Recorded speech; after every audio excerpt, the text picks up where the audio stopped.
ওমা, এবার এই ছেলেটাকে নতুন বিয়ে করেছি। থাক থাক থাক, আগের গুলো যেন একটু বেশি দেখতে ভালো ছিল। দু একদিনের জন্য ওই ঠিক আছে।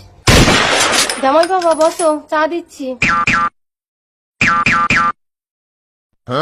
শাশুড়ি মা, চায়েতে একদম চিনি হয় এই নাও চিনি।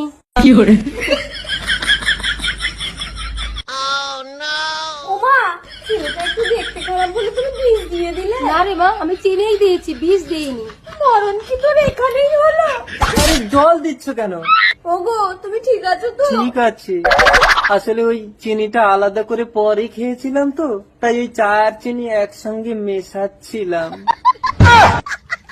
কি শুয়োরের বাচ্চা এ? কালো শুয়োরে।